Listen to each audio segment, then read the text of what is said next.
Samajwadi party के लिए ये चुनाव बहुत ज्यादा महत्वपूर्ण है। इसकी वजह से हमारी पार्टी आज तीसरे स्थान पर है पूरे उसमें इंडिया में। ये सीट जीतनी है हर हाल में, चाहे जैसे हम लोग जितनी मेहनत करनी होगी हम लोग मेहनत करेंगे और ये सीट निकालेंगे और जीत। वो परिवारवाद का, अरे जिसका परिवार ही नहीं है वो क्या लड़ाएगा।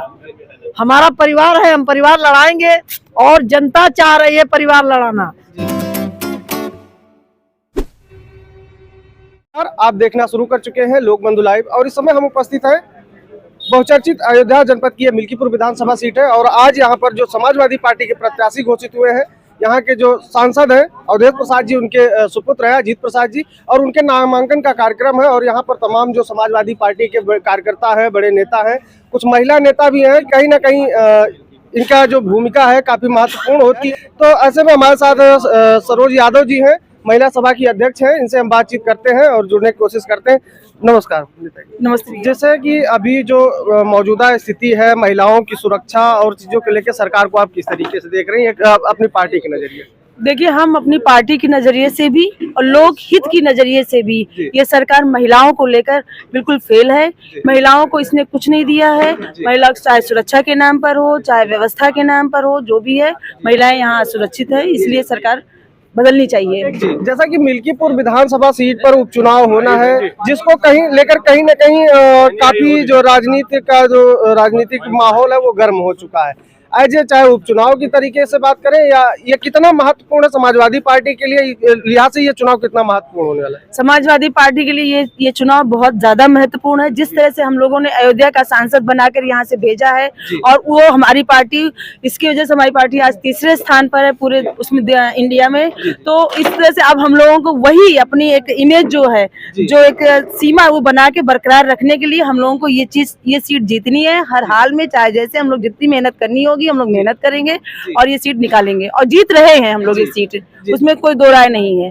जैसा कि अगर बात किया जाए, लगातार भाजपा जो है आरोप लगा रही है कि परिवारवाद का, और जो है तमाम तरीके से आरोप प्रत्यारोप के दौर तो शुरू ही हो गए, क्योंकि चुनाव घोषित हो चुका है। 5 तारीख को मतदान होना है और 8 तारीख को गिनती होनी। तो ऐसे में कहीं ना कहीं जो पीडीए वाला आपके राष्ट्रीय अध्यक्ष अखिलेश यादव जी बार बार पीडीए की बात करते हैं, तो क्या लग रहा है कि इस बार पीडीए आपको वही जैसे 2024 के लोकसभा चुनाव में साथ दिया था आपको देने वाला है साथ? बिल्कुल, हमारा पीडीए आज भी वही पीडीए है और आज पीडीए के हिसाब से हम लोग मिल्कीपुर सीट जीते भी हुए हैं और हम लोग मिल्कीपुर सीट जीतकर माननीय राष्ट्रीय अध्यक्ष जी की झोली में डालेंगे। और रही बात परिवारवाद की, तो बीजेपी में कौन ऐसा नेता है जो परिवारवाद को बढ़ावा नहीं दिया? किसके लड़का किसकी बिटिया नहीं है विधायक और सांसद? तो हमारे ऊपर ही क्यों आरोप लगाते? उनका तो आरोप लगाना की आदत सी पड़ गई है, इसलिए परिवारवाद का यहाँ कोई नहीं है। जब कोई टिकट मांग ही नहीं रहा था तो फिर हम भाई मान रहे हैं राष्ट्रीय अध्यक्ष, हमारे सांसद जी की सीट खाली थी, उस हिसाब से उन्होंने अपने लड़के को, राष्ट्रीय अध्यक्ष जी ने उनको उस योग्य समझा, उनको टिकट दे दिया।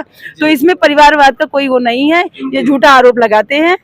जैसा कि आप लोग क्षेत्र में भ्रमणशील हैं और तमाम तरीके से प्रचार कर रहे हैं, तो क्या लग रहा है कि पार्टी की क्या स्थिति इस समय जनता के बीच में है और कितना आप जुड़ पा रहे हैं जनता से? पार्टी की हमारी स्थिति बहुत अच्छी है, हम लोग घर घर जा रहे हैं, जनता कनेक्टिविटी हमारी बहुत तगड़ी है और लोग हम लोग को वोट कर रहे हैं, सपोर्ट कर रहे हैं और हम लोग ये चुनाव जीत भी रहे हैं। ये तो आपको 8 तारीख को पता ही चल जाएगा, उसमें कुछ कहने की जरूरत नहीं है। तो हमारी पार्टी भी मजबूत है, हमारे लोग भी मजबूत है, हमारे समाजवादी पदाधिकारी, कार्यकर्ता, बड़े नेता, छोटे नेता, हर कोई रूट स्तर से काम कर रहे हैं। कोई उसमें किसी के अंदर कोई किसी तरह की फीलिंग्स नहीं है, इसलिए वो लोग इस तरह की टीका टिप्पणी करना बंद करें। और हमारे साथ और भी महिला नेता है, लीलावती कुशवाहा जी हैं, इनसे हम जुड़ने की कोशिश करते हैं। बहुत बहुत स्वागत है।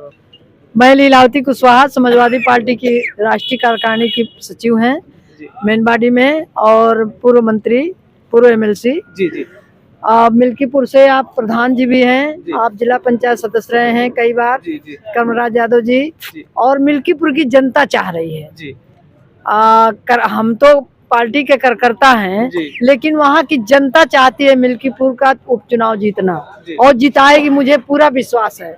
जिस तरह से पीडीए का नारा समाजवादी पार्टी के राष्ट्रीय अध्यक्ष माननीय अखिलेश यादव जी ने दिया है, वो पीडीए एकजुट है और पीडीए के सामने भारतीय जनता पार्टी चकनाचूर हो जाएगी। जैसा कि अगर देखा जाए तो इस उपचुनाव में कहीं ना कहीं अगर बसपा इस रेस से बाहर होने की वजह से बाहर हो चुकी है, वो उन्होंने घोषित किया हम नहीं लड़ेंगे, तो क्या लग रहा है उनके वोटों में आपकी सेंधमारी हो पाएगी? सब लोग, मैंने कहा ना कि जो समाजवादी पार्टी के राष्ट्रीय अध्यक्ष माननीय अखिलेश यादव जी ने पीडीए जो बनाया है, पीडीए में ही तो हम सब लोग हैं। और सारे लोग एकजुट होकर के, चूंकि पूंजीपति चुनाव नहीं लड़ता है और पूंजीपति वोट नहीं खरीद पाएगा, इसलिए नहीं खरीद पाएगा। अगर ऐसा होता, अंबानी, अडानी और ये जितने पूंजीपति हैं सब प्रधानमंत्री बन जाते। इसलिए उसकी बात ही खत्म है। पीडीए के लोग चुनाव जिताएंगे और पीडीए चुनाव जीत रहे हैं। अजीत प्रसाद जी बहुत भारी अंतर से चुनाव जीतेंगे। माननीय अखिलेश यादव जी ने जो भरोसा किया है, जिस तरह से मिल्कीपुर का नहीं बल्कि अयोध्या का सांसद माननीय अवधेश प्रसाद जी, अभी आप सवाल कर रहे थे वो परिवारवाद का। अरे जिसका परिवार ही नहीं है वो क्या लड़ाएगा? हमारा परिवार है, हम परिवार लड़ाएंगे। और जनता चाह रही है परिवार लड़ाना। जनता कह रही है कि आप दो अपने बेटे को, आप सांसद हो गए, दिल्ली में जाओ और हम उत्तर प्रदेश में विधानसभा में अजीत प्रसाद गरजेंगे। देखिएगा जब काउंटिंग होगी तो कम से कम 50,000 के ऊपर लीडिंग होगी अजीत प्रसाद जी की, चूंकि जनता चाह रही है। अभी प्रधान जी हैं, कर्मराज भाई कहाँ गए? कर्मराज जी हैं, सब ये जनता जो खड़ी है मिल्कीपुर से है और जनता हाथों हाथ ले लिया है अजीत प्रसाद जी को। जी इधर करो। जैसा कि आपने देखा, इस समय हम उपस्थित है, ये मिल्कीपुर विधानसभा सीट है। यहाँ के महिला नेत्रियों से हमारी बातचीत हुई और कहीं ना कहीं चुनाव को लेकर काफी अस्वस्थ, इनके बातों से अस्वस्थ दिख रहे हैं ये लोग। और कहीं ना कहीं इनके बातों से ये लग रहा है कि समाजवादी पार्टी यहाँ पर काफी मजबूत स्थिति में है। आगे की ऐसी तमाम राजनीतिक खबरों की देखने के लिए हमारे साथ जुड़े रहिए, देखते रहिए लोकबंधु लाइव। नमस्कार।